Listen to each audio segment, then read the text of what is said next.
ଗାଲୁଆଙ୍କ ଓସ୍ତାଦ ହେଉଛି ଖଣ୍ଡପଡ଼ା ଏନ୍ଏସି ପ୍ରଶାସନ ଓ ତାଠାରୁ ବେଶି ଗାଲୁଆ ହେଉଛନ୍ତି କାର୍ଯ୍ୟ ହାତେଇଥିବା ଠିକାଦାର।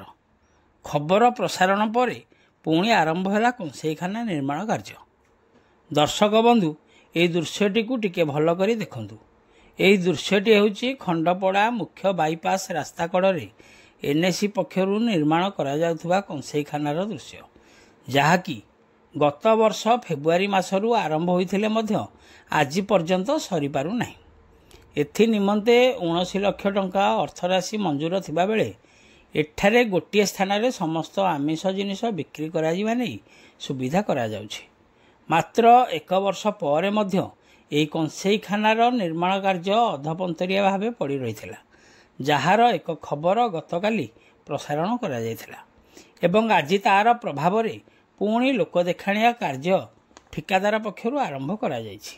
ତେବେ ଏହା କେବେ କାର୍ଯ୍ୟକ୍ଷମ ହେବ ତାହା ମଧ୍ୟ ସାଧାରଣ ଜନତାଙ୍କ ମଧ୍ୟରେ ପ୍ରଶ୍ନ ସୃଷ୍ଟି କରୁଛି।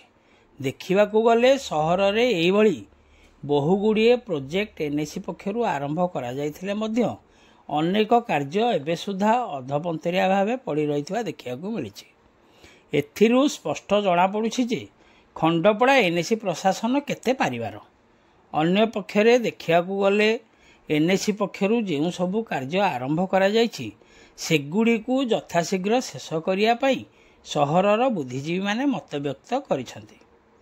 ଏପରି ସ୍ଥଳରେ ଦେଖିବାକୁ ବାକି ରହିଲା ଏହି କଂସେଇଖାନାର କାର୍ଯ୍ୟ କେବେ ଶେଷ ହେଉଛି ଓ ଏନ୍ଏସି ପ୍ରଶାସନ ପକ୍ଷରୁ ଅଧପନ୍ତରିଆ ଭାବେ ପଡ଼ି ରହିଥିବା ପ୍ରକଳ୍ପ ଗୁଡ଼ିକ ପ୍ରତି କି ପଦକ୍ଷେପ ନିଆଯାଉଛି ତାହା ହିଁ ଆଗାମୀ ସମୟ କହିବ।